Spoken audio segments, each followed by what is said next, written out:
Welcome back to another episode of Wren's Wasteland Camp Reviews slash Dumpster Fires of the Commonwealth. Um, as I told you guys before, I film these things back to back, so I tend to get on a rant and go like a bat out of hell at it because I'm stupid. And because I have verbal diarrhea at times. Alright, so the camp we want is over this way.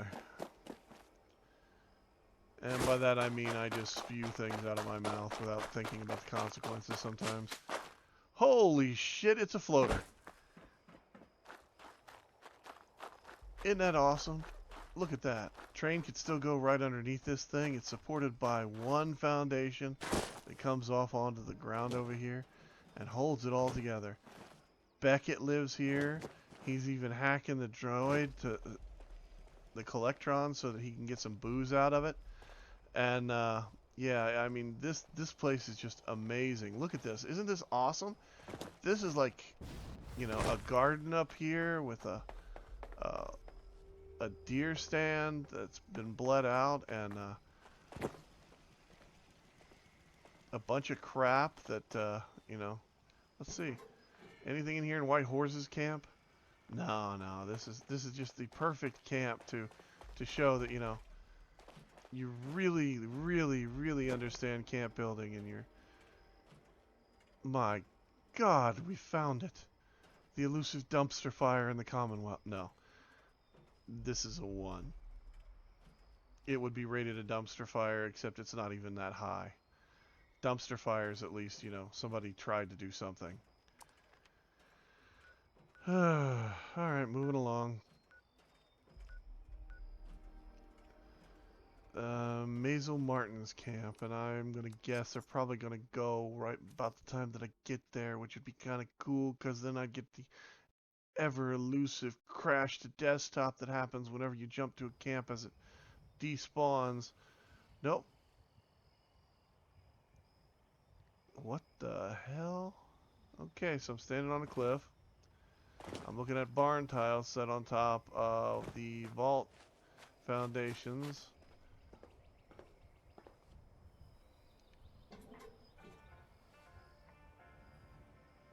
Their prices are stupid.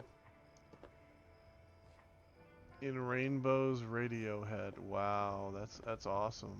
That's like, you know, that's worth it, right? Worth it. Uh-huh. Okay. So here we have the elusive and hard to score number 2.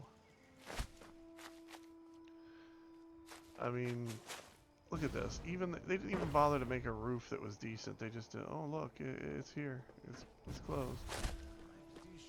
Good lord. Yeah, it's a 2. Moving along.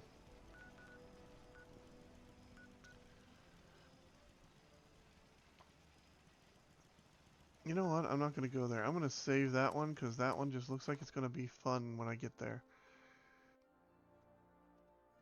I'll give you guys a bonus one. I'll hit Oscar Breezy as the 4th camp in this video because this server is almost totally dead. I want to check out this other camp real quick just in case it actually stays here. Oscar Breezy's got enough people there that they're probably in a big gun battle or they're planning something stupid or both. And I'm cool with that. Or they're showing off their camp to their friends. This one here is a bunch of prefabs. We have a prefab dead center of the road, which always brightens my day. We have the crashed aircraft, which is decorated out pretty well. Bunch of crap sitting out here in display cases, because, you know, that makes sense. Grandma sitting in a bathing suit. Another little prefab trailer over here. Now I give 2 points for prefabs. And I'll be honest with you, I used to use a trick back before we had multiple camps whenever I was moving camps to keep my vendors from erasing out. I would build a prefab, stick my vendors in it, and then just move the prefab whenever I needed to do that.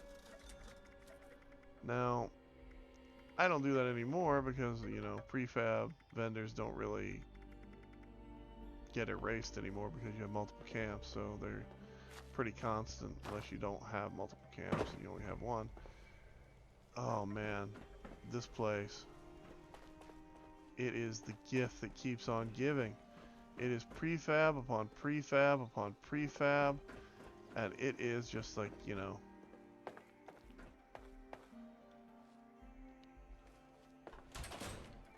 I love that bug. That's awesome.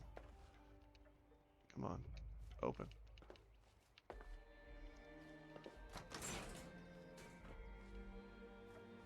Well, that wasn't worth it.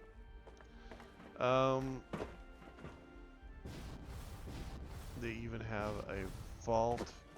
They have another little prefab over here with their bench in it, and a few other little odds. Oh my God, this place is like any one of these things would have gotten him, like, you know, 2 points, and then put some of this stuff in it for the extra points. But, like, you know, all of this stuff just makes me think that this is basically like a yard sale. And if you don't know what a yard sale is, in other countries sometimes they call it a car boot sale, where they drive to a lot and they have all the crap in the back of their car and they open it up. People come up and buy shit out of the back of your car, like a flea market and or a dirt mall, as other people call them. So yeah, this is just awesome. This is like totally stupid, overdone, just why even bother with half of this shit? So I rate everything on a scale of 1 to 10, and I give you a point for a toilet. I give you 2 points for a prefab, and I haven't seen a toilet anywhere yet. Not in any of these buildings. There's plenty of prefabs here. All of them in slight or somewhat decorated states. So based on what's here, I'm going to give them a bright shiny 5. Why a 5? Well, because they at least decorated shit, and they have, but I'm not going to give them max points because this is just crap.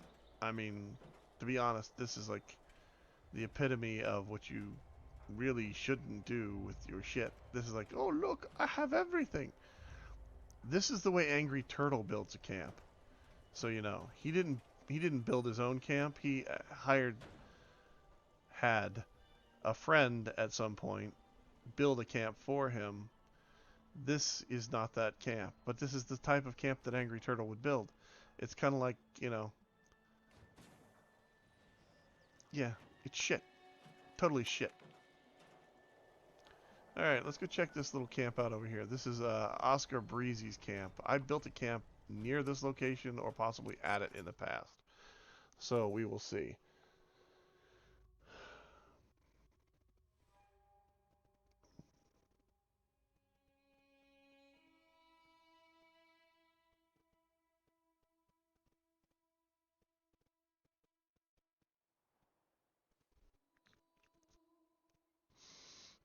Mm-hmm.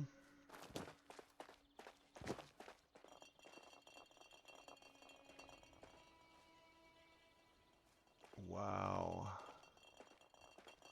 It's a vault.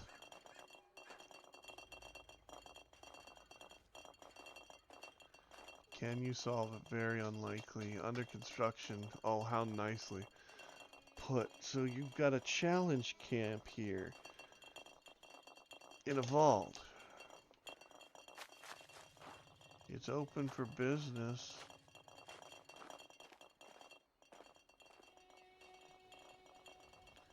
Oh, alright. I said I would show you guys this camp, so I will go ahead and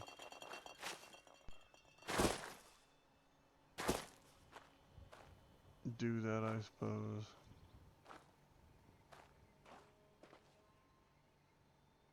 The monkey chairs is just... Oh, man.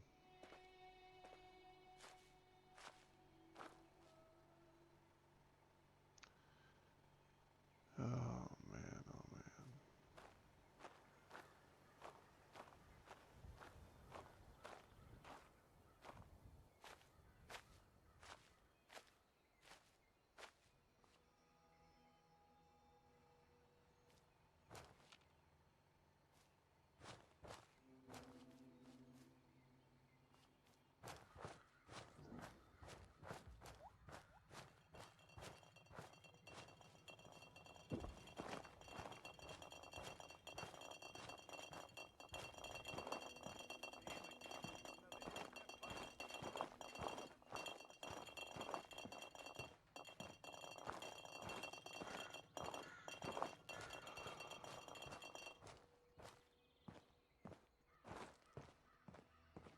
Well, didn't get to see what was inside.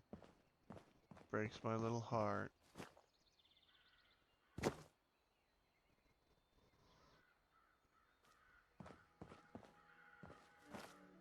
So I rate camps on a scale of 1 to 10. This one, all I saw was the crap that he had outside. I'm going to guess everything was underground, which isn't a big deal to do in this location, and I'll show you why. So if you come over here, this is the White Springs, by the way, and you jump up here, there are these trees, right? You see where that is, and you see the robots down there fighting. If you come around this way, you drop down, keep going. See right here? Welcome to the underground.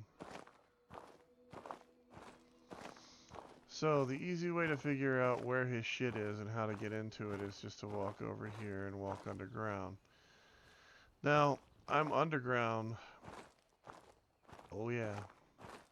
Look at that. That's what the terrain looks like without all the trees and assets on it, because at this point, the game doesn't render them because it's rendering two different things. It's rendering the interior that I see, it's rendering the exterior, and it's using the rock as a filter. It's really a cool way to look at the world and see how the world looks without the game assets in place. Kind of cool, huh? If you haven't ever seen this before, come to the White Springs, right where I showed you in the video. Drop down. I built a whole camp that was hidden inside here. You can check it out on my channel. It's in the camp tours section.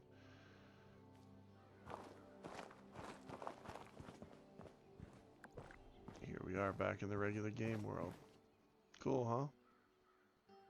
By the way, if you don't know, which one of the things that I think Bethesda did really well is when they were building the assets for this rock features, and you got these striation lines. You see, these striation lines are where whenever mining or building takes place in a rocky area, what they will sometimes do is they will drill tap lines all the way down into the rock and stuff it with an explosive, usually dynamite or